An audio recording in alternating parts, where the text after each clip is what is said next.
RSS प्रमुख doctor Mohan Bhagwat जी ने बहुत अच्छी बात कही थी कि अयोध्या में अयोध्या में राम मंदिर की तामीर के सिलसिले में तहरीक आरएसएस ने चलाई और उसके बाद में फिर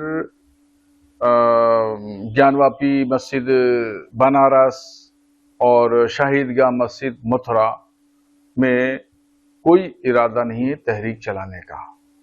ये स्पष्ट मोहन भागवत जी ने कहा कि हम इस तरह की कोई तहरीक नहीं चलाना चाहते हैं।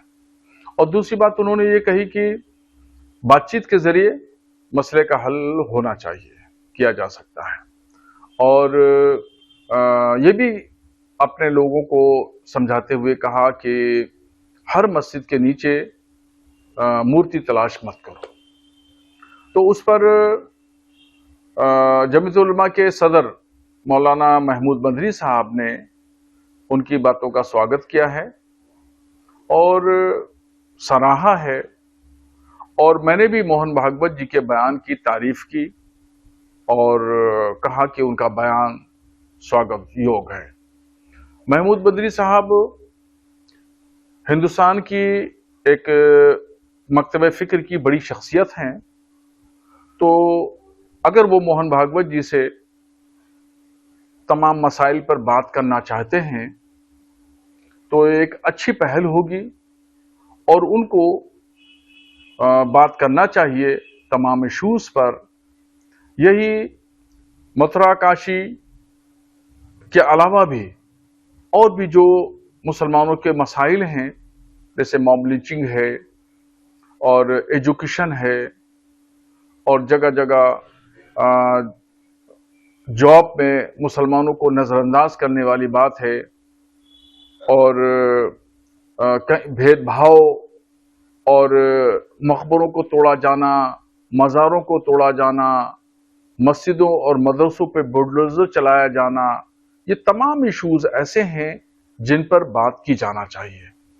आरएसएस से भी बात की जाना चाहिए और हुकूमत हिंद से भी बात की जाना चाहिए।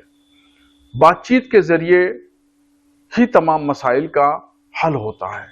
कितने पेचीदा से पेचीदा, मुश्किल से मुश्किल मसले हों, वो डायलॉग के जरिए हल होते हैं। इसलिए मैं मौलाना महमूद मदनी का इस मामले में समर्थन करता हूं। महमूद मदनी साहब ने जो बात कही है कि काशी और मथुरा को लेकर जो है वो टेबल टॉक होनी चाहिए, बातचीत होना चाहिए। मैं समझता हूं कि जब मामला कोर्ट में है तो लिहाजा इसका वेट करना चाहिए कि कोर्ट क्या चीज़ों को एग्जामिन करके क्या किन चीज़ों की निशानदेही करता है। इससे पहले आपने देखा होगा कि आरएसएस के मोहन भागवत साहब ने अभी 100 साल जो मना रहा है जश्न, उसमें उन्होंने एक बात कही थी कि आरएसएस इसमें इन्वॉल्व नहीं होगा, लेकिन जो आरएसएस के लोग हैं वो उसको जो है उनका उस पर अकीदा है, उनका फेथ है, लिहाजा वो आज़ाद है। इससे पहले उन्होंने एक बात कही कि हर मस्जिद में लोगों को शिवलिंग तलाश नहीं करना चाहिए। लेकिन मैं समझता हूँ कि मोहन भागवत साहब के फलसफे को, उनके डिसएग्रीमेंट वे ऑफ टॉक को